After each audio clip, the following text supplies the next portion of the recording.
I'm Alan Sepinwall. I'm the chief TV critic for Rolling Stone, and it is my absolute pleasure to invite out the man responsible for Fargo, writer, director, creator, Noah Hawley.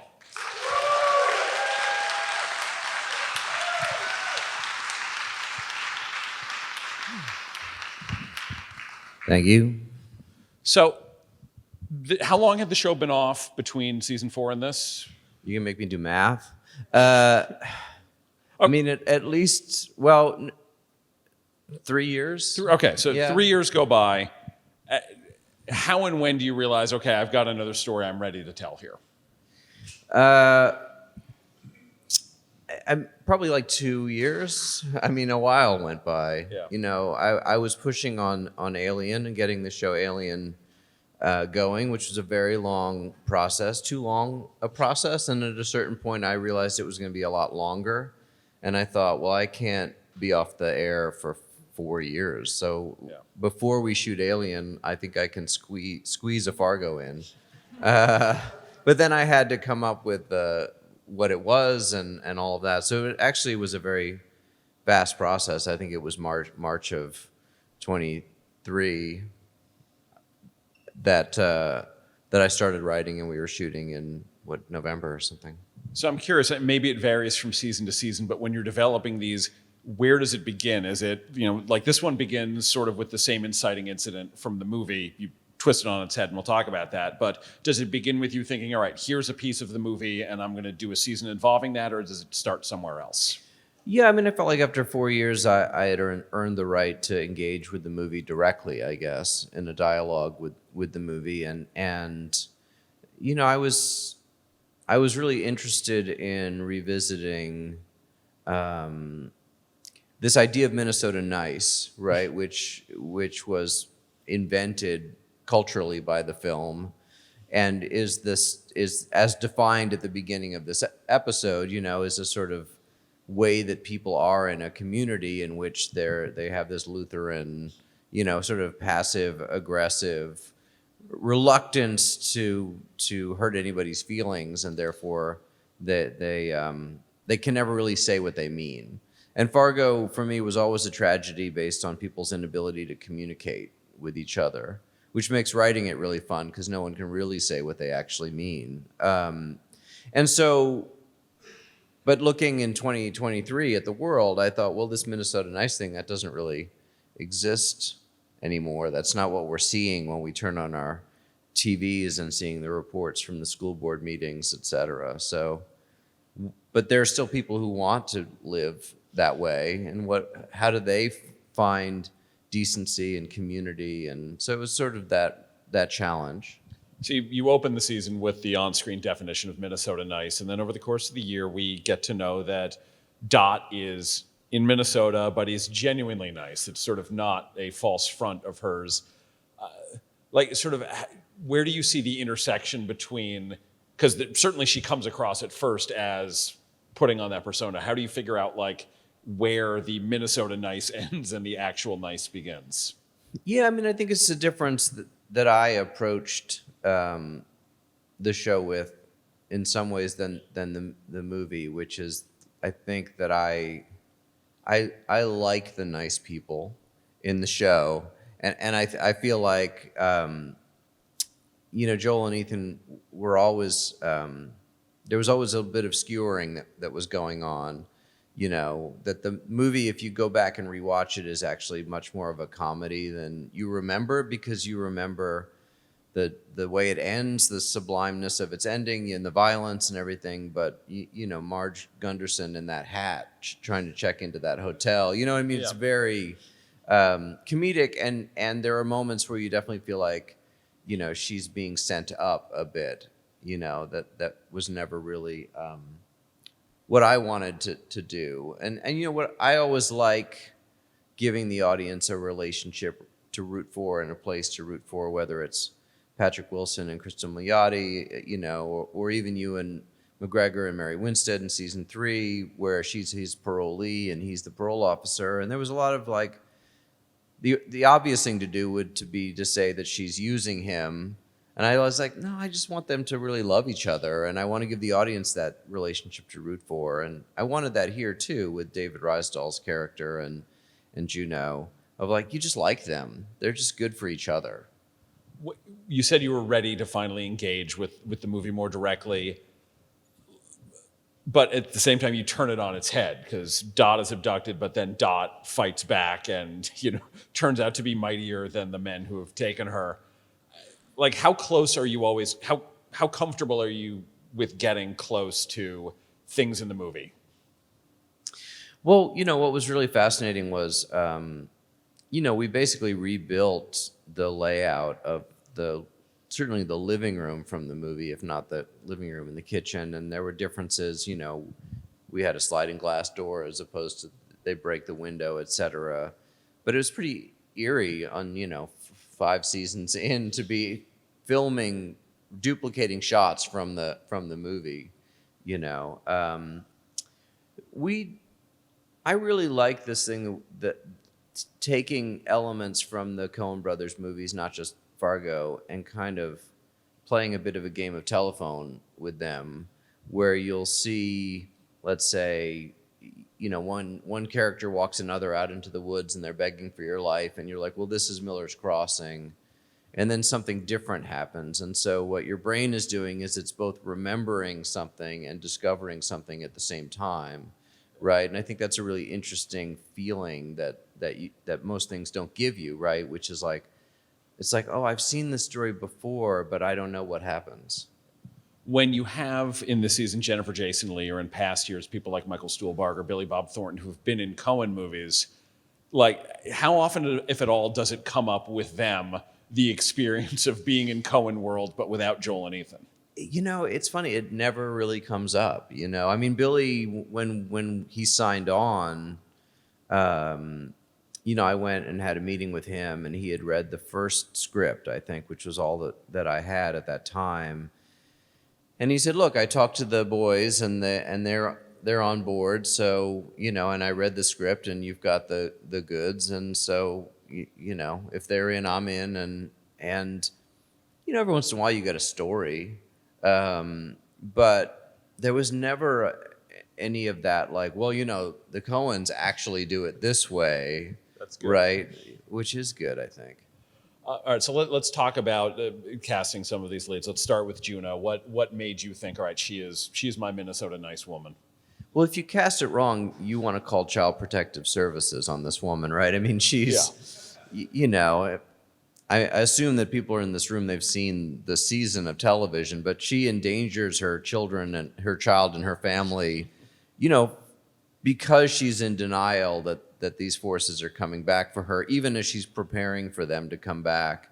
And I thought, well, I just need an actor who really is mischievous and winning and playful and makes a game of it. And you think, oh, she's such a great mom, even as she's doing something that if it was a different actress, you might think, oh, she's mentally ill. All right, John Hamm. I mean, John Hamm is the eternal American, I feel like. He's American in a way that sort of crosses all the decades that the show crosses. Because in Fargo, it's whatever year it is, but it's also still the 80s, still the 60s, still the 40s. The music, the fashion, you just have this sense of timelessness and that he carries with him. And, I've known John for a while now, and I find that when you put him in the more villainous roles, it creates this tension between how likable he is and how unlikable he's playing that challenges the audience. And I wanted, there's certainly a segment of America for whom he's the protagonist. Yeah. Right? And I wanted that to be authentic. I didn't want it to be a satire of Roy Tillman. I wanted to present Roy Tillman in all of his Tiger King glory. You know what I mean? With the nipple rings and the Bible quotes. But this is not the moral majority America. This is the Tiger King America that we're living in. All right, so let's talk about that. Previously, the closest we'd gotten to present day was, I think, season 3. So this, as you said, is pretty much, it's basically pre-pandemic America, but it otherwise really resembles what we're going through right now. Why did you feel like, all right, now I'm ready, I'm gonna like tackle the mess we're in?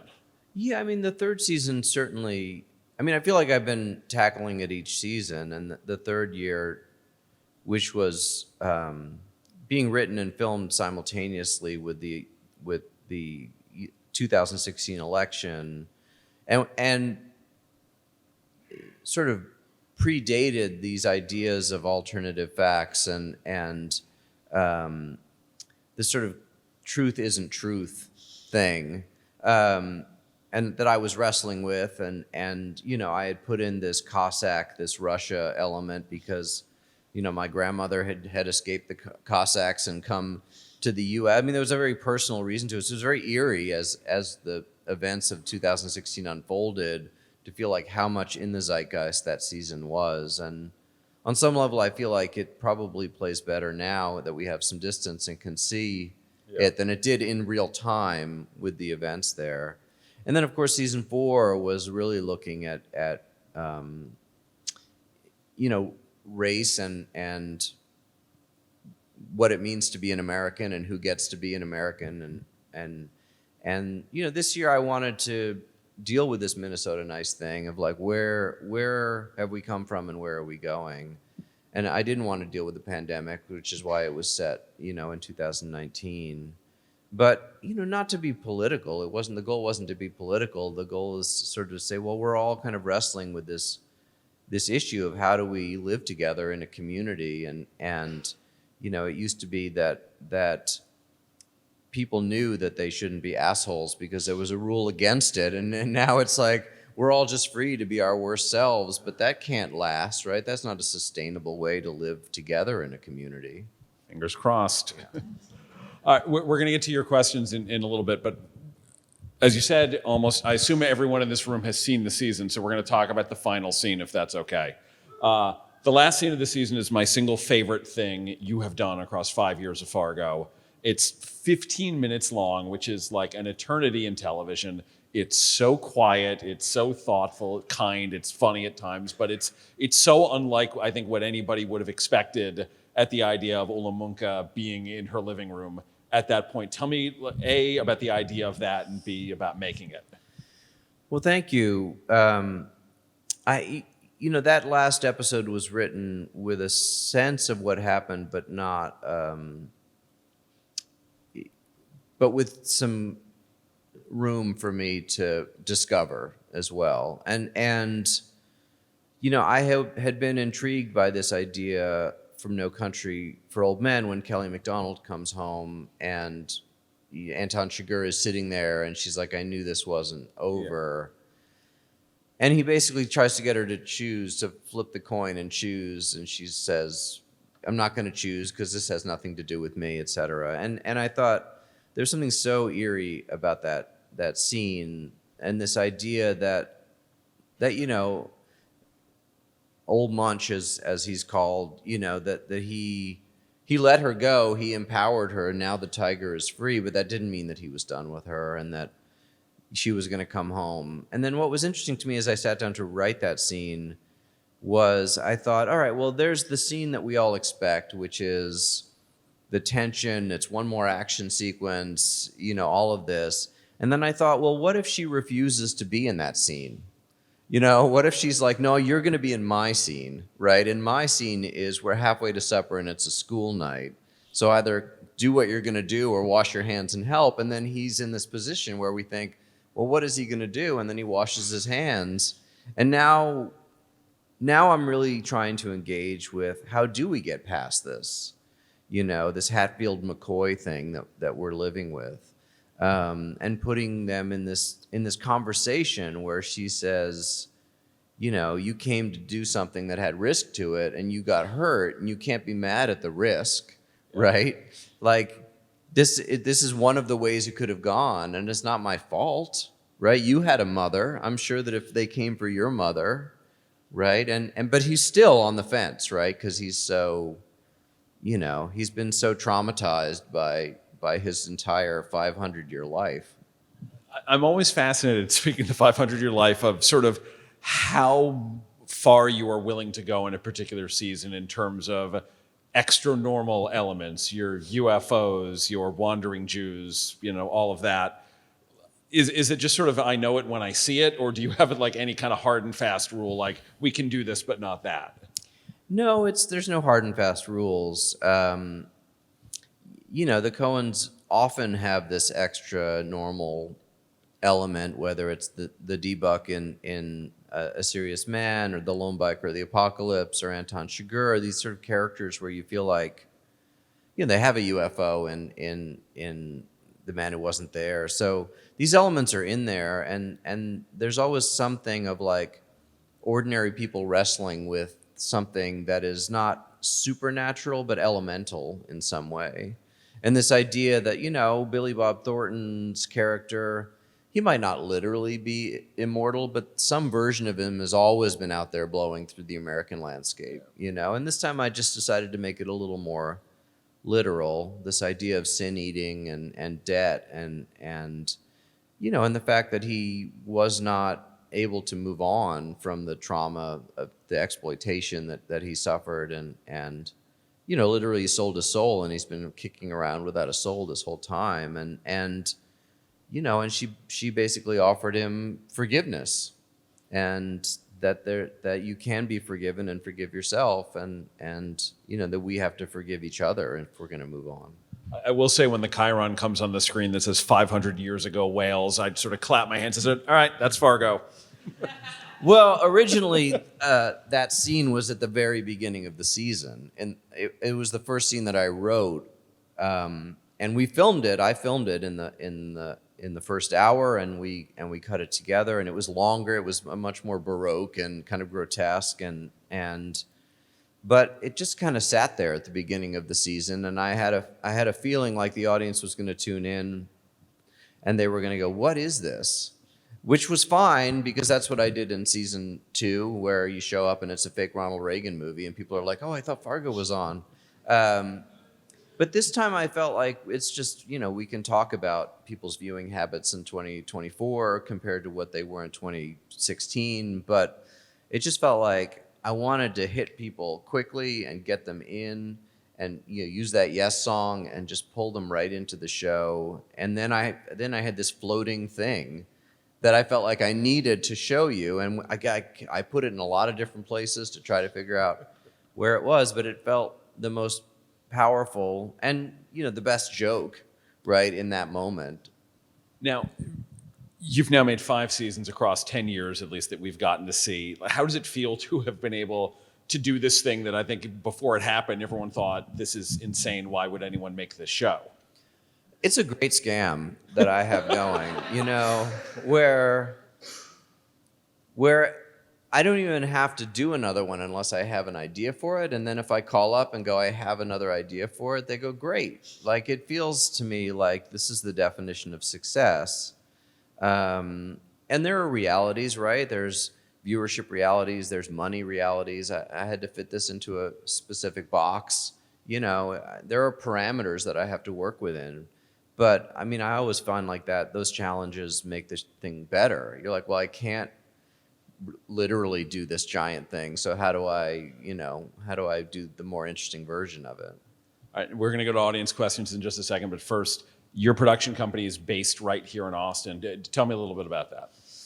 Yeah, I've lived here for 15 years now, and I have a company called 26 Keys that I've had for the whole time that I've been working, and we had offices in LA that I never went to. Literally, there were 2 years that I didn't go into the office in LA.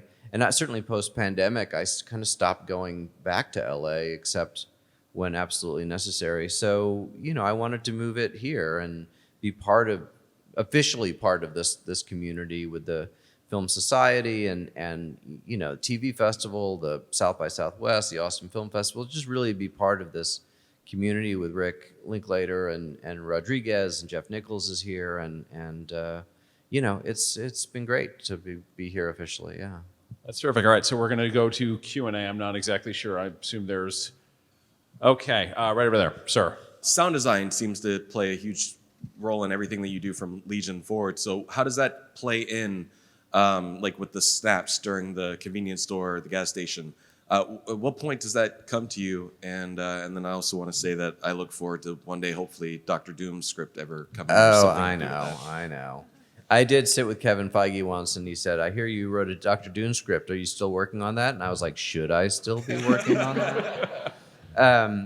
Yeah, sound design is a huge element. I mean, all of the elements, the senses that you use in watching a story lead to your experience and the feeling of the story. And so, it can be anything from there's a shot in here where Munch is coming around the car and Lamorne is crouched down, and I had my DP turn off all the lights except the flasher, and he's like, well, it's not going to match anything, and I was like, I know, but we're going to shoot it at 48 frames, and it's going to be his state of mind crouched down there. This is the devil that's coming for him. And it's a similar thing with sound elements, of the things that, because sound can provide tension just as much as the things that you see, whether it's like the broken motor of something.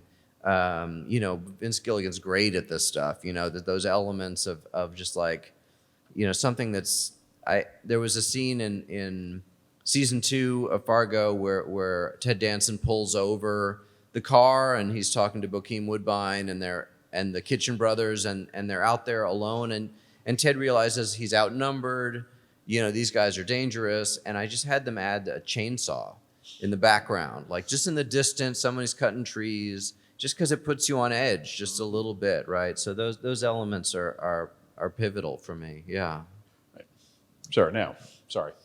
Back to the conclusion scene of this season, I immediately thought of a short story. Oh, well. I'm sorry. I know, but we're here. I immediately thought of a short story by Raymond Carver called A Small Good Thing.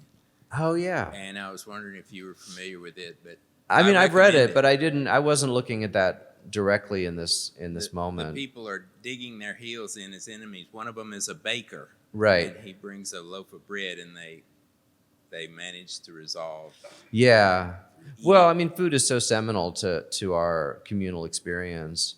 The Bisquick Corporation made a Fargo box. They made a special Fargo. Yeah, they did. I was hoping. What's on it? It has a recipe. They've made a recipe like for those biscuits that they make in the show, and it says it's Fargo. They sent me it. I'm having it framed. I was hoping that a free Kia would show up filled with Bisquick, but the folks at Kia don't seem to be impressed. Yeah. All right. Anyone else? Okay. All right. Sure. This is just sort of piggybacking off of the first question about sound design, but your use of music is brilliant through Legion, through Fargo, for everything. I just wanted to know, kind of, when you're writing, do you have kind of like, oh, that Yes song would go really good here? Or do you kind of go in afterwards and say, oh, could you explain your process with picking? Yeah, I mean, music is two things, right? It's what they call needle drops. It's songs that go in there, and it's score. And I've been working with Jeff Russo, my composer, my whole career. And we start talking very early about what's the sound of the show. It's like on Legion, before we shot a single frame, we talked about Dark Side of the Moon, like that this show should sound like Dark Side of the Moon, which is as close to the inside of a crazy person's head as you can get, kind of musically, sonically. And here, we have conversations about characters, and he writes themes for characters that we chop up and use in different ways. I do a playlist. During the writing process, the Yes song was definitely one of the earliest things that was on there, but it's everything from classical to rock to, international music. And it's all about a state of mind, right? You're trying to create the state of mind, the atmosphere for the viewer to watch the show. When we started Legion, I realized in that first season that the show was so different that we shouldn't be in a hurry to get to the point. You need the first 2 or 3 minutes just to create a mood, to hypnotize the audience into like, leave your day behind, you're here with us now. And you know, this season needed something punchy to start with, and you know, something iconic, I felt like, because if you're trying to make iconography, you know what I mean, something that exists in the zeitgeist, you know, you got to get all those elements just right. Hi, I'm Sarah. My question is that in a lot of your works, you have this unsuspecting character that's thrust into something they never thought would happen to them. I'm thinking about your book, Before the Fall, and there's this man thrust into the media frenzy, and you would never think that happened to Right. you. Or Martin Freeman in season 1 of Fargo, he's just thrust into stuff he would never expect. And what is it like creating those perspectives, and how do you decide like whose perspective to tell that from? Yeah, I mean, point of view is a huge factor in any storytelling, and when I talk to directors who are coming in to do the show, I always say to them, like, you just have to be aware of whose point of view we're in, and sometimes the point of view you enter a scene with isn't the one you leave it with, and so the goal is not always objective storytelling. The goal is, you know, to put you into the state of mind. You know, there's a shot in here where she's finally cornered, right? Again, and I had, you know, you notice that the wallpaper upstairs that she was in when she was firing her flames and everything, it was the jungle, right? But then when she's down in the kitchen, it's bars, right? Which was, when I was looking at it all, I thought, oh, well, that's, you know, most people won't notice, but it's in there. And then on the day when we were filming it, I thought, oh, well, let's do this thing where we have her fade away, you know, because again, it creates a feeling for the audience, and you know, I don't have training in how to do any of this. It's just an instinct for it, and I do think, you know, one of the joys of Fargo for me is switching points of view. It's the fact that you will be in Roy Tillman's point of view, and you will be in Dave Foley's point of view, and you're going to see the story from all these different angles, and that's going to make it harder to root for the violence, because I never want the violence to be entertainment, right? You always want it when it comes. It's like Jesse Plemons and Kirsten Dunst, and you think whoever those Gerhardts send after them, I'm rooting for them, and then we send the kid with cerebral palsy trying to prove he's a man, and you're like, well, hold on a second. I don't want him hurt either, right? So it puts the audience in a position where they have to go, well, why did I want this? I wanted violence, but now it's here and I don't like it. Thank you. On that note, I think we are out of time, but thank you all very much Thank for coming. you. Noah, thank you.